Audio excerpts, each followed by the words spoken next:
I think I did. Hello, ladies and gentlemen. How you doing? This is DJ Sam here with another episode of Letters to My Mother. I say episode. I don't know if I say episode or letters or whatever, but I just really appreciate the outpouring and responses I've been getting from everybody in reference to these shows that I've been airing.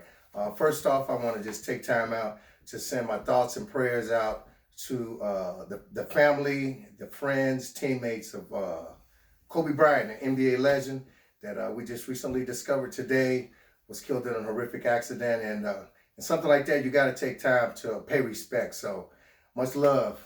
Number 24, man, you'll live forever, brother. You'll live forever in our hearts. It's real good. But on another note, Letters to My Mother is, of course, about letters that I wrote to my mother during my 5-year enlistment in the Air Force. And they were recently discovered. She saved them all, given back to me. So now I'm sharing them with you. And I'm having guests come in and also read and share letters with me. So this week, I have another part of my mother's legacy, another limb or branch on a tree that she left behind that's just flourishing with talent and everything. Multi-talented actor, singer, dancer, choreographer. Ladies and gentlemen, I got the chair here. Please welcome to the chair my nephew, Don Diego. Yo, what's up? Man, thanks for What's having up, me, man? Man, I love you. Don man. Diego, y'all. Thank you. What's up, everybody? Man, thanks for having me, man. This is dope. Yeah. This is dope, man. Hey, I'm glad you like it, man. This is like I said, you're part of your grandmother's legacy. She was such an amazing person, so talented in her own right, and all you guys, you and your cousins, and so on and so forth. Yeah. It's really something. So you gonna read a letter, and I want to get right to it, folks. We're gonna get Don Diego to choose a letter from the box. This one. All right, and let's see what was happening with me when I was in the Air Force and wrote this letter to my mother. It's post dated 83, so let's see what's going on. That was a year before I got out. I wasn't even born, man. No, you weren't. I wasn't even born. He's like, and move over a little bit, man. I need you to move over a little bit. Yeah, it's typed up. It's on the typewriter. Hey, check this out. So, the first couple of letters had been written, but by this time I was a law enforcement desk sergeant, and I had learned to type with these 4 fingers, and I use my thumbs occasionally. So dude, this was one of the first ones. You type this with your thumb right there, right? Yeah, I did. You could tell I was corrected with an ink pen. That's funny. Okay, this is April 15th, 83. Man, I wasn't even born yet. Okay. So, hello, mother. Read to the people. Don't read to me. Okay. I wrote it. He wrote it. So, okay, so this is what it's brother. saying. All right, type. So this is April 15th, 83. Says, hello, mother. How are you and the rest of the family doing? Adrian, the baby. That's cuz, right? Yeah, well, he was, she was pregnant. Okay. Because he wasn't born until a month later. Okay. So when I say the baby, he was still a bun in the oven. Okay. Yeah. Adrian, the baby, and I were doing just fine. Especially Adrian and the baby. She went to the doctor today, and he told her that she had gained so much weight to be going into her 8th month. I told her that she needed to lay off the ice cream. She's eating ice cream. A lot of it. A lot of it. He said a lot of it. It was a lot. Ben and Jerry's. No, it wasn't no Ben and Jerry's. It was Dean's. That's all they had over The there. big toe. The big Dean's, toe. man. And the Spanish ice cream, man. Go ahead. Come on, man. He tripping already, y'all. He tripping already. To be going into her 8th month, I told her that she needed to lay off the ice cream. And her girlfriends at work told me that she eats a lot of donuts while she's at work. And you know she make $1,200 a month where she works? That's something. Look, I gotta expound on this because I have been in the Air Force since 1979. It's 1983 now. I'm a year away from getting out. I'm in 4 years, and my wife at the time comes over there, and she's making more money than me, and I had put all the time in. in the military, and she's now making more money $1,200 a month in than I was, 1983. and I had rank. Yeah, I was a sergeant, and she was still making more money than me. It was crazy. And eating donuts and ice cream. Yo, Yeah. let's see. So you at $1,200 a month, where she works. So today I put her on a restriction on ice cream in the house. Oh, come on, man. Put on a restriction on ice cream in the house. What does she do? Go out and buy a pound cake and smother it with peaches. And she told me it wasn't ice cream. Well, touche. You got that? Hey, I did. I said ice cream. She went pound cakes and peaches. Hey, that's I said no pralines and cream. She went pound cakes and peaches. Right, that's funny, man. Okay. It was really something. Okay, so she smothered it with peaches. To tell you the truth, she doesn't look like she's gained much weight anywhere but in the rump. She was little. Adrian was little, but she was pretty. She picked up a lot of weight, man. I'm telling you. Come on. And she's huge back then now. She not now, but then she was. Auntie, get him.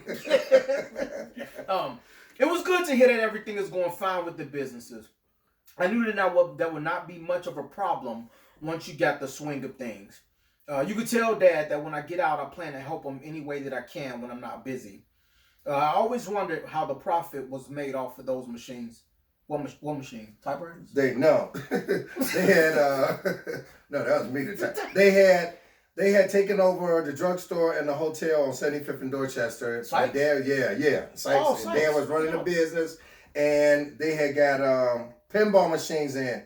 So this was a big thing, pinball was big out there, and those video machines. So when they just started up, so he got pinball machines, and they were saying that they were kind of helping improve the profits in the store for them to have just started. Yeah, that's dope. Okay, that's pretty good the way that it's operated. That without a doubt it will always be the biggest money maker because both the kids and adults could put money into those things. I'm really happy that April is almost over. This is without a doubt has been the most trying month for me. School ends this month. What you was going to school for? I was in a community college at the Air Force. I was actually taking classes from Embry-Riddle Aeronautical University down in Florida while I was in Spain for business. Fancy. Embry-Riddle Aeronautical. Hey, that's still a highfalutin school now. Okay. But I was studying business management, of course. Yeah, so I was a business management student while I was in the Air Force. Okay. Let's say so. He was going to school. Been busy. School ends this month. I've been busy getting my term paper out, studying for staff.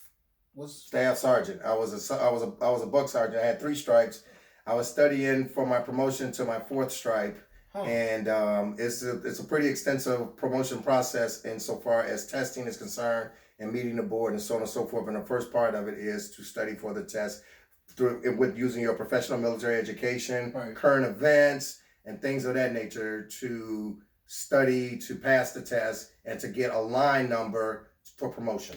Did you got it though? I didn't get it. That I was 5 points short of that cycle, but since I tested an A cycle, you don't have to retest in B cycle, which is a year later. They automatically give you if you're less than like 4 points under or something like that. Right. And what it ended up being was the next cycle I was able to get it, but I was actually PCSing and getting out. So I never got a chance to actually put staff sergeant on. But you got it. Okay. Where we at? Studying for staff and for my finals, which are a day apart. I passed my midterm exam with a grade of 94%. I figured that if I get at least an A out of the class, Adrian typed up my paper for me. I was trying to keep her busy, man, from eating ice cream, keep her fingers busy. She typed up peaches and cake, ice cream. I like, take this. It looked like it's some peaches on this, man. No, that was my typer. With mistakes. That was she was tight. Adrian was good. Where we at? Adrian 94%. A out of the class. I was surprised to hear that Aunt Shirley had gone to the hospital. Oh.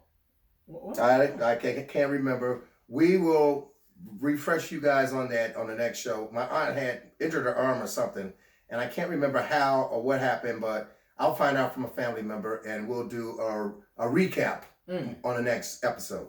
Okay. Aunt Shirley was in a hospital. I can't remember only one thing, one other time that she had ever been in a hospital. Yeah, she was a health nut. for an operation. Yeah, she was a health nut. So she was never sick, almost never in the hospital. Right. She had allergies, but that was it. Yeah. That's about it. By the way, you didn't tell me how she messed up her arm. Maybe it was for that. See, I didn't know. Right? We'll find out though. Okay. I promise you all. We will find out. Let's see. Okay. I haven't heard from Richard in about 2 months. That's our Shirley's son. He was my cousin, my bosom buddy. Okay. And that is surprising. Have he and Margaret gotten back together or something? Now, Margaret was my wife's best friend. So my cousin was dating my wife's best friend, and they had broke up. So, snail mail. You don't know if they still together or getting back together or whatever. Okay. So, well, there isn't much more to talk about. Hey, did I tell you I heard from Carl? Yep. Yep, that was Carl. That was my god brother. God rest his soul. Oh. He's not with us anymore, but he's referenced in a lot of letters. You'll hear from him. Hear about him. Yep, he even sent me this tailor-made hat from Japan. It's black, satin, and sharp. He was a Marine. He was in the Marines. I don't have the hat anymore, but it was sharp. But he was in the Marines. I couldn't. If I had it, I could probably sell it on an Antique Roadshow. Oh man, that's an Antique Roadshow item now. Hey, a couple hundred. That's that $1,200 she was making a month. You get it for that hat. Man, shoot. All right. So he says, so tell everyone I said hello. And you all keep up the good work with the store. We'll be keeping you posted on the baby, especially since Adrian has been having really hard false labor pains already. Yeah, she has. Take care and keep in touch. Your son, Samuel. Thanks, man. Dude. You clowned Auntie on that cake, man. Man, shoot. You clowned on the ice cream. Yeah. Man, so dang, this is. But that was fun times though. But let me ask you this, man. So you never got a chance to meet your grandmother? No. Never got a chance to meet her. You were the third. Are you the third or the fourth born grandchild? The fourth. You're the fourth born, but you're the second male. Yeah. Yeah. You never got a chance to meet her, and so you got anything you want to ask me about her, or some things that you heard about your grandmother that you'd like to share? Yeah, man. You know what? I think I was about 6 months. I was born in June of '84.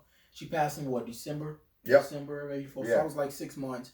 I heard she was a force to be reckoned with, man. It really was. She was. She was rough, huh? Well, you know what? She was the type of person that she would give you the shirt off her back. Yeah. But if you did something to her, she'd take that same shirt off and choke you with it. Yeah, and that's what my mom said. She was no joke. Like everybody in the neighborhood loved and respected her. That's what mom said. She did. And it was something because when she died, when my mother died, it was amazing. The neighborhood that we grew up in, you got some ne'er-do-wells, you got some of this and some of that, so on and so forth. It was one of the few times that this busy strip of street that we lived on, at 75th Street, which was very busy, always a lot of goings on and things like that, was totally shut down. Nobody was on the street. Everybody was at her funeral. Literally, they had other people in other rooms in the funeral place to listen to her service because there was no place for people to sit. So they had to open up other chapels and pipe in the service. It was really something.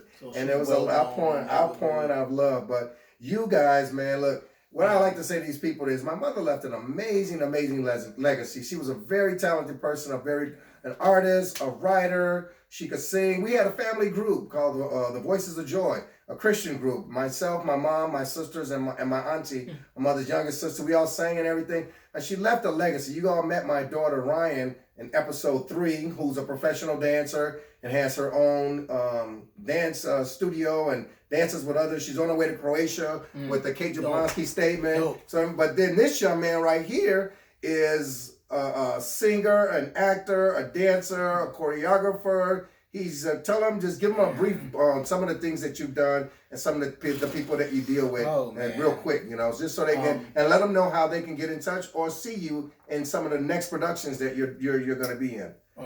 Before anything, I want to say God is good. God has been a tremendous staple just in my career, even when I've had moments where I've doubted myself. From stage to film, I've traveled the world, just almost the world. Currently working on my first debut album, which I wrote and I don't want to say produced, but I wrote and arranged myself my current video, Pause. Shameless plug. It's out. It's been out a year now. Shout out to the team behind that. Pause. He's like, is you with it? Hey, check this out. When we close down tonight, Yeah. I'm gonna pump a little bit for that while we shut down. With it, but Yeah. so I'm look out for the album. Split Personality is coming out. I'm currently working on Daddy Issues, which is written and produced by Wesley and Johnny Perkins. Shout out to them. And the Decisions, which is written by Tyrone Tapler. So, man. And how can they get it with you on for social media? Yeah, you can check me out on Instagram at Don Diego Online. It's DonDieg Online. Facebook, Don Diego Lomax, and my website, idondiego.com. Yes. Yeah. So, ladies and gentlemen, we got an opportunity to meet Don Diego. Man, He's one of the grandsons of Ethel May Scott, Abraham Mitchell, the lady with all the names, getting a discounts on birth certificates Right. at the Cook Social County. Security numbers. But really, 100% honestly, man, it's just it's a blessing because this was like this nephew who came up under me, spending time with me a lot of time, and and to see what he's doing with his life now, and to see that little inkling of my mom and all of these children, these grandchildren are out there is really something. So before I go, I want to cue this up real quick and give y'all a little bit of pause from Don Diego. Make sure that you check out the video. Please do. On YouTube. Please do. Don Diego's got his own YouTube channel. Yeah, it's at Don Diego TV. Please do. Don Diego TV. And pause, are you with it or not? You better get with it. And I want to thank each and every one of you all for joining me on Letters to My Mother. God bless. Much success. In Jesus' name.